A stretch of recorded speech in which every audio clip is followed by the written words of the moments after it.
Ravi Prakash Siliconandhra hospital Kuchipudi super speciality వైద్య సేవలు పూర్తిగా ఉచితం. ప్రస్తుతం వాయనాడు పేరు వినంగానే గుండెల్లో వణుకు పుడుతుంది. మాటలకు అందని విషాదం నెలకొంది. అసలుకి ఈ విపత్తు రావడానికి గల కారణాలేంటి? ఒకవైపు మానవత తప్పిదమా లేకుంటే వాతావరణంలో వచ్చే మార్పులా? దీని గురించి మనతో మాట్లాడడానికి ప్రముఖ పర్యావరణవేత్త పురుషోత్తం గారు ప్రస్తుతం మనతో పాటు ఉన్నారు. వారితో మాట్లాడదాం. సార్ నమస్కారం. సార్ నమస్తే. ఇప్పుడు వాయనాడు అనేది చాలా చర్చనీయాంశంగా మారింది. ఆ మాటలకు అందని విషాదం నెలకొంది. ఇక్కడ అలాంటి పరిస్థితి తలెత్తడానికి మానవ తప్పిదమా లేకుంటే వాతావరణంలో మార్పులు అంటారా? 100% మానవ తప్పిదమే, దాన్ని హ్యూమన్ ఎర్రర్. యాక్చువల్ డిస్క్రైబ్ చేయాలంటే దీన్ని ఆంథ్రోపోసీన్ ఎఫెక్ట్ అంటాం. అంటే మనం గౌరవనీయులైన మానవులం మనం చేసే బేకార్ పనులకు ఈ క్రైసిస్ అయింది. వాయనాడు ఎక్కడుందంటే వెస్ట్రన్ ఘాట్స్లో, అంటే పశ్చిమ కనుమలు అంటాం. ఆ పశ్చిమ కనుమల గురించి చాలా ప్రాంతాల్లో చాలా డిస్ట్రక్టివ్ యాక్టివిటీస్ అయినాయి. For example urbanisation, building of dams, mining చాలా పెద్ద. ఈ మైనింగ్ కాక ఈ సో కాల్డ్ ఎకో టూరిజం పేరు మీద రకరకాల ఏది గెస్ట్ హౌస్లు కట్టడము, దాన్ని ఏమంటారు ఘాట్ రోడ్స్ వేయడం, ఇది మెయిన్. పర్టికులర్లీ వాయనాడులో ఏమైందంటే హెవీ డీఫారెస్టేషన్. హెవీ అంటే చెట్లను విపరీతంగా కొట్టేసి ఘాట్ రోడ్స్ అడ్డగోలు చేసాం. తర్వాత మైనింగ్ చేసాం. వీటన్నిటికి మించి టీ అండ్ కాఫీ ప్లాంటేషన్స్ ఆడ ఎక్కువ. సో దీని గురించి చెప్పాలంటే లాస్ట్ 300 years నుంచి 300 ఏళ్ళ నుంచి ఆ వెస్ట్రన్ ఘాట్స్ ఆ ప్రాంతంలో ఉన్న గుట్టల పైన ఒక మనిషి అనే అంటే హోమోసేపియన్స్ మనది ఒక పెద్ద దాడి జరిగింది. Continuously we have been destroying. వాయనాడులో ఇప్పుడు జరిగింది ఏంటంటే కాఫీ ప్లాంటేషన్స్లో over a long period of time అక్కడ పర్యావరణానికి నష్టం జరిగే పద్ధతిలో డెవలప్మెంటల్ యాక్టివిటీ జరిగింది. అక్కడ కాఫీ ప్లాంటేషన్స్లో వీళ్ళు ఏం చేస్తారంటే ఈ దేశంలో ఎక్కడైతే చీప్ లేబర్ ఉంటుందో, అంటే ఫర్ ఎగ్జాంపుల్ అస్సాం, ఒరిస్సా, బెంగాల్, అక్కడి గవర్నమెంట్స్ క్రియేటివ్గా ఇన్నోవేటివ్గా పనిచేయక గ్రోత్ ఇంజన్స్ను, ఎన్వైరన్మెంట్ ఫ్రెండ్లీ గ్రోత్ ఇంజన్స్ను డెవలప్ చేయకపోవడం వల్ల అక్కడ లేబర్కు పని లేక పని ఉన్న దగ్గరికి మైగ్రేట్ అవుతాం. దాంట్లో తప్పేం లేదు. కానీ ఈ పర్టికులర్ కేసులో ఒక దాదాపు 1000 మంది migratory labour from Bengal, Assam, వాళ్ళందరి అడ్రస్ లేకుండా పోయింది. చాలా సీరియస్ క్రైసిస్. అయితే మనం ఏం చేస్తున్నాం అంటే ప్రాబ్లం వచ్చినప్పుడే దాని మీద ఫోకస్ చేస్తాం. ఒట్టప్పుడు వెస్ట్రన్ ఘాట్స్ మీద ఎవరు ఫోకస్ చేయరు. వెస్ట్రన్ ఘాట్స్ మీద ఒక super committee, professor Madhav Gadgil, ఆయన అధ్యక్షతన ఒక వండర్ఫుల్ కమిషన్ పనిచేసి వెస్ట్రన్ ఘాట్స్ యొక్క మొత్తం ప్రొఫైల్, డెవలప్మెంటు, ఎకాలజీ, ఎన్వైరన్మెంటు, తర్వాత ఏ ప్రాంతంలో ఎలాంటి యాక్టివిటీ టేకప్ చేయాలి అని వాళ్ళు ఒక వండర్ఫుల్ నివేదిక ఇచ్చారు. కేరళ గవర్నమెంట్ కాదు కదా, ఈ దేశంలో ఏ గవర్నమెంట్ కూడా దానికి ఇంపార్టెన్స్ ఇవ్వలే. ఎందుకంటే ఈ ఇండియాలో ఉన్న, మన దేశంలో ఉన్న అన్ని political parties environment unfriendly parties. ఇవి వీళ్ళకు తెలియని కూడా తెలియదు, అవుట్డేటెడ్ పొలిటికల్ పార్టీస్. కాంగ్రెస్ కానీ లెఫ్ట్ పార్టీస్ కానీ ఎక్కడో ఒక అవుట్డేటెడ్ ఒక పర్టికులర్ కాన్సెప్ట్ను పట్టుకొని ఉన్నారు. కానీ ఇలా మొత్తం ప్రపంచం మాట్లాడేది సస్టైనబుల్ డెవలప్మెంట్ గురించి. వీళ్ళు సస్టైనబుల్ డెవలప్మెంట్ గురించి జీరో ఐడియా ఉంది. ఇంకా ముందుకు వెళ్ళాలంటే మన దేశంలో 1983లో, అంటే ఆ రిపోర్ట్ మనకు పర్టికులర్లీ మనకు అవసరం. 1983లో ఐక్యరాజ్య సమితి ఒక వండర్ఫుల్ కమిషన్ అపాయింట్ చేసింది. దాని పేరు World Commission on Environment and Development, WCED. That was headed by Mrs Gro Harlem Brundtland, then prime minister of Norway. ఒక వండర్ఫుల్ రిపోర్ట్ ఇచ్చింది. మొత్తం ప్రపంచం మీద పర్యావరణ పరిస్థితి సంక్షోభాలు ఏమున్నాయి, ఎట్లా ఎదుర్కోవాలి, వాటిని ఎదుర్కోవాలంటే మన డెవలప్మెంట్ ఎలా ఉండాలి, ఇండివిజువలీ మనం ఎట్లా each one of us how to live ఏ లో carbon foot print life style అని ఒక ఎక్సలెంట్ రిపోర్ట్ ఇస్తే ఈ దేశంలో పార్లమెంట్లో దాని గురించి డిస్కషన్ జరగలే. Indian political parties are totally outdated. వాళ్ళకు నాలెడ్జ్ లేదు, రీడింగ్ లేదు. ఏమైనా మనం ఓటర్స్ ఏం చేస్తున్నామంటే వాళ్ళ యొక్క అవుట్ సైడ్ అపియరెన్సు ఎలక్షన్ టైంలో నాన్ ఇష్యూస్ మాట్లాడి we are electing people who are not capable to govern. దానివల్ల ఈ క్రైసిస్ అయింది. అంటే ఈ పరిస్థితి రావడం గల భిన్న వాదన కాదు, అసలు అవుట్డేటెడ్ పొలిటికల్ పార్టీస్, ఇండిఫరెంట్ ఓటర్స్ది కూడా చాలా తప్పు.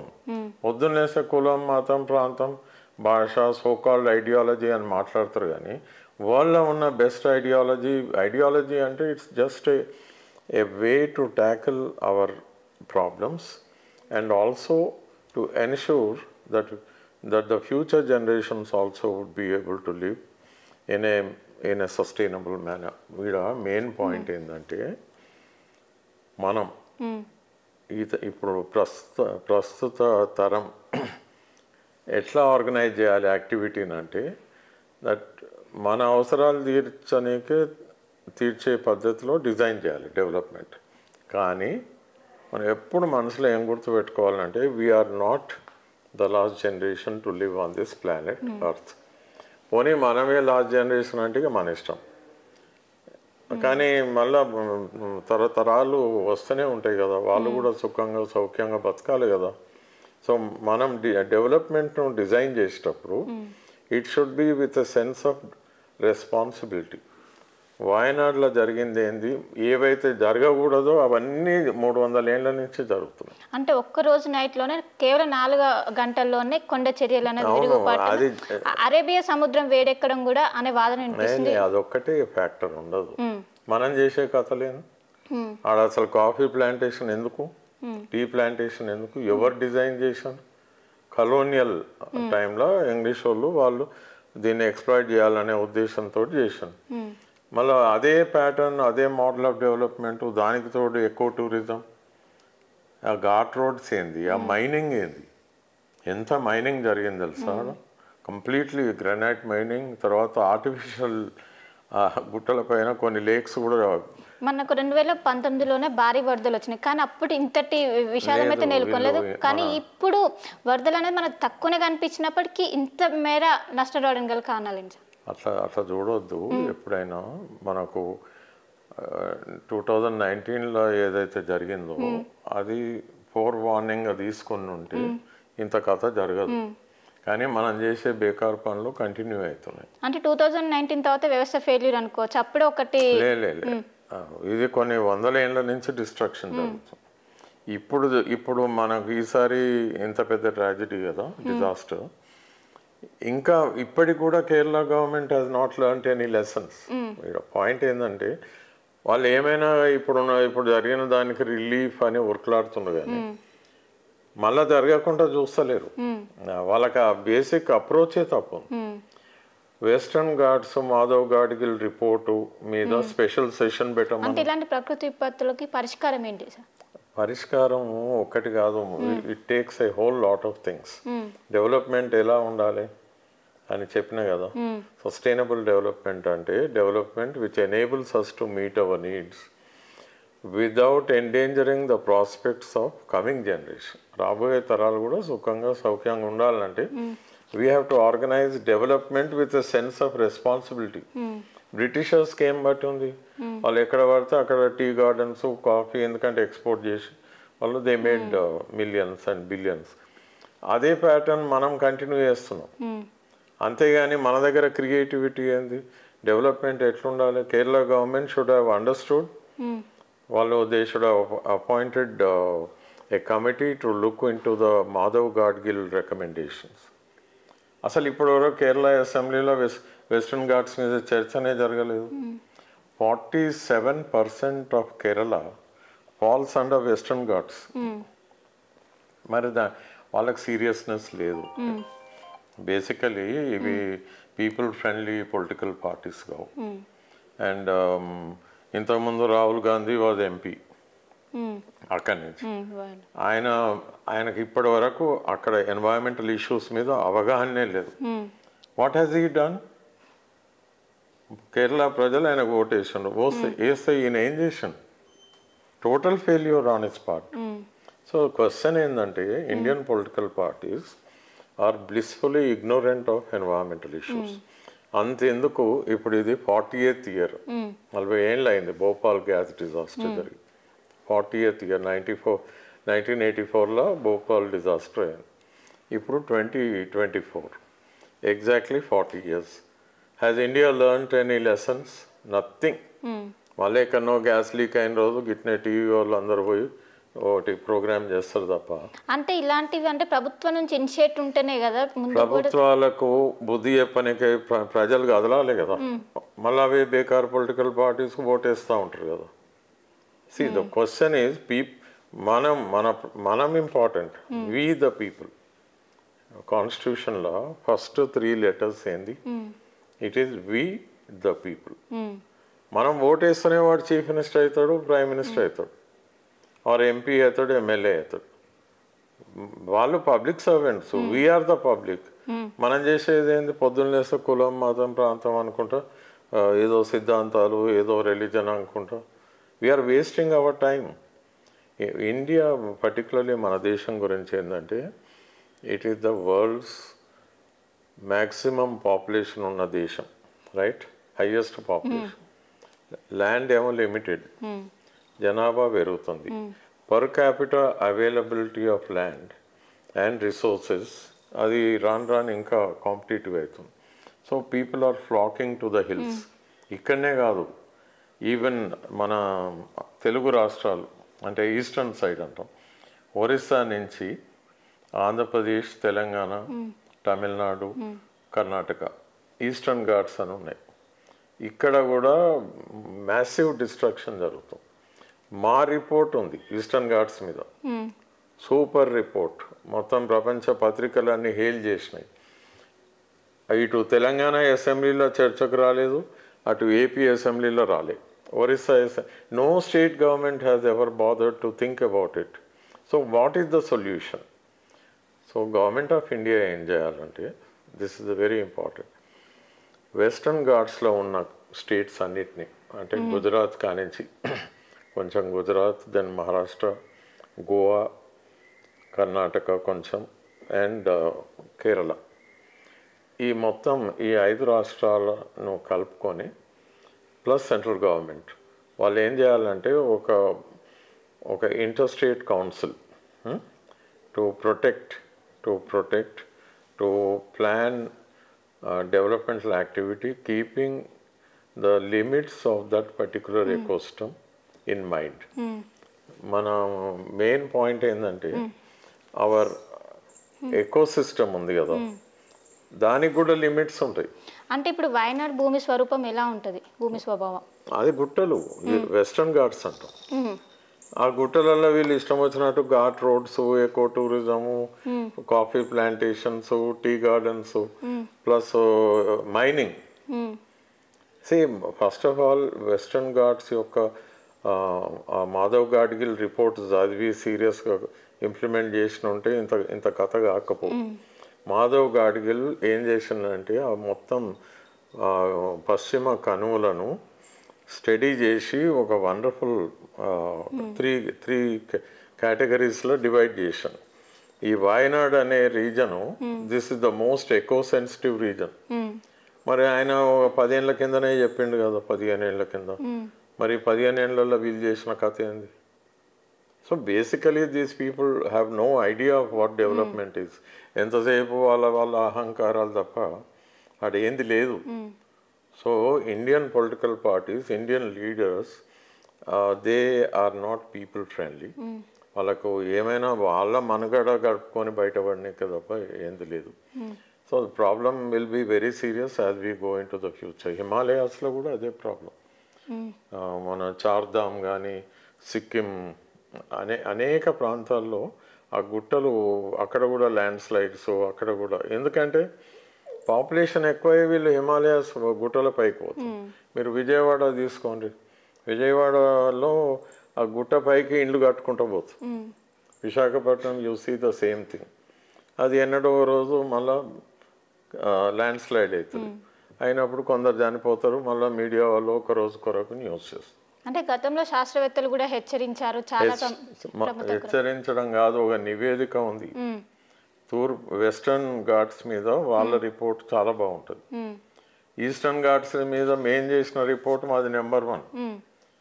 ఆ రిపోర్ట్స్ వీళ్ళు పాలిటీషియన్స్ చదవకుంటే, పోనీ వీళ్ళు చదవలేదు, బ్యూరోక్రాట్స్ కూడా చదవరు కదా, ఐఏఎస్లు సోకాల్ వాళ్ళు ఐఏఎస్ కాగానే చదువు పని చేస్తారు, ఇక వాళ్ళు ప్రమాణ స్వీకారం చేస్తారు, ఇక మేము చదవమని.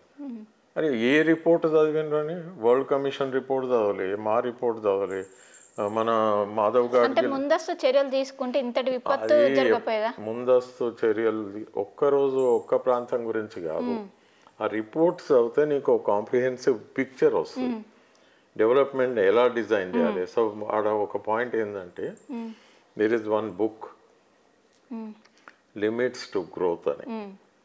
ఆ లిమిట్స్ టు గ్రోత్ అనే బుక్లో ఆ గ్రోత్ అంటే పెరుగుదల, అభివృద్ధి.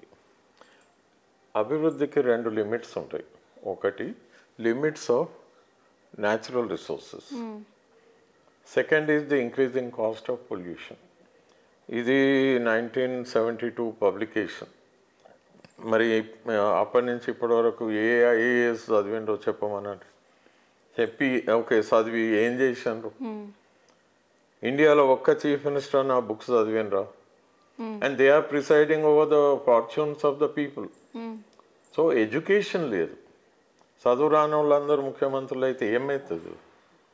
What is their big commitment? What do they understand by development?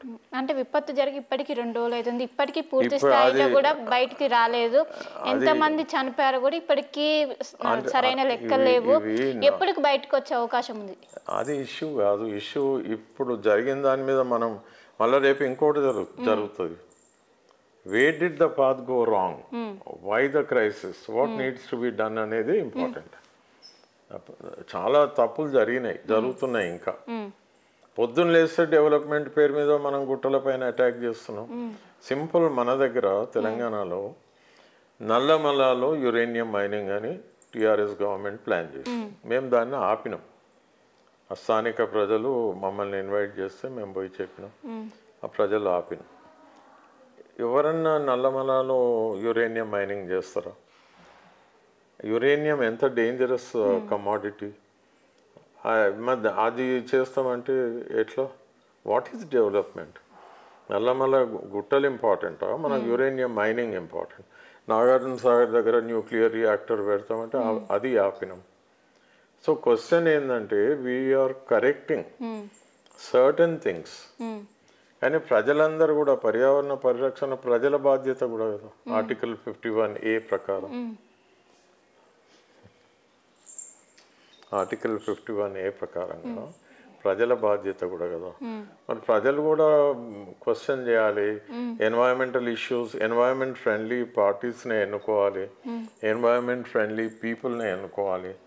Sustainable development గురించి మాట్లాడి పొలిటికల్ పార్టీస్ కమిట్మెంట్ మేనిఫెస్టోలో ఉండి వాళ్ళ గతంలో కొంత పని చేసి ఉండాలి.